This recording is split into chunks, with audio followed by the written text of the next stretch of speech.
Actually, it's a Face TV Africa.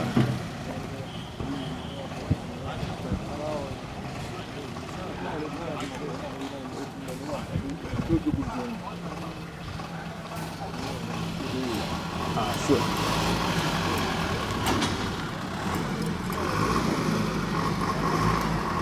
Bí ó bá ṣe ń lọ, àtúmọ̀ máa fi tó ẹ̀yin èèyàn wa létí.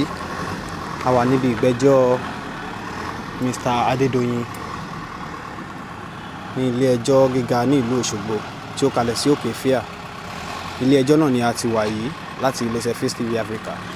Kí ẹ máa bá wa ká lọ bí ìgbẹ́jọ́ náà bá ṣe ń lọ, a máa fi tó ẹ̀yin èèyàn wa létí. Black Maria náà ni wọ́n ń gbé lọ yìí. Wọ́n ti mú ọ̀gbẹ́ni Adedoyin náà wọ inú ilé ìgbẹ́jọ́ lọ. Bí ìgbẹ́jọ́ náà bá tún ṣe ń rí, a máa fi tó ẹ̀yin wa létí. Ẹ ṣé, ẹ máa bá wa ká lọ.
Você vai reconhecer bem então.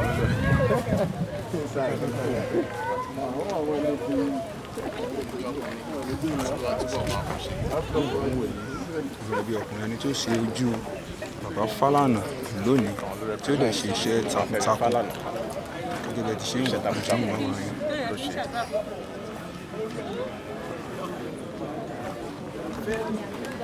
Good afternoon. I want to assume that everyone is Just what you gave was the summary of what happened in the court today.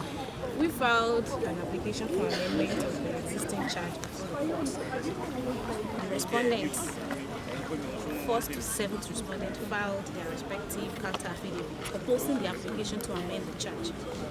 Whereas in our application, we alluded to facts that the amendment we are seeking is in line with the evidence already elicited.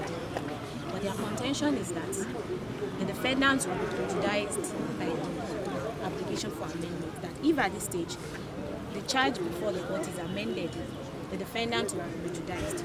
And our contention is that no, that cannot be possible.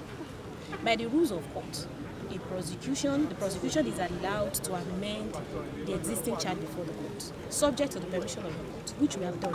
We filed the amended charge on the 10th of June 2022.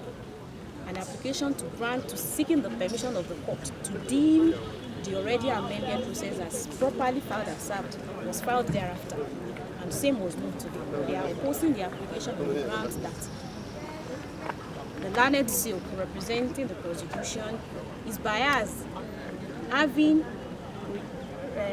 represented the deceased family in writing a letter to the police.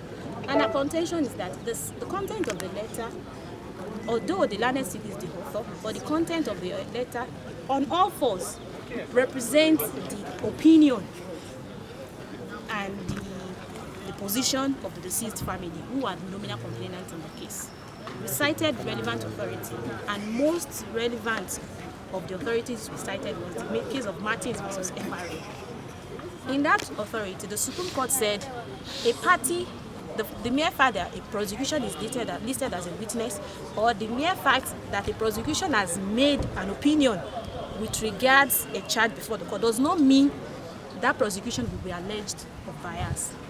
The bias is for the court, because ultimately the court is the one to hand down the judgment, to decide whether the prosecution has proved beyond reasonable doubt, or to agree whether the defendant is guilty of the offense charged. And our contention is that it is for us to present our case before the court. We are saying evidence had already been elicited. We are amending portion to that evidence. If they are now saying that the amendment will be prejudicial, the court will ultimately give the judgment. And if the court found that the amendment is not necessary, then all the counts or the new counts will be struck out, and the defendant will not be convicted based on those counts. So that's our contention before the court. And the court had adjourned for ruling till 14th of July 2022. Ẹ̀yẹ́ afẹ́kọ̀dọ̀ sọ ní Yorùbá.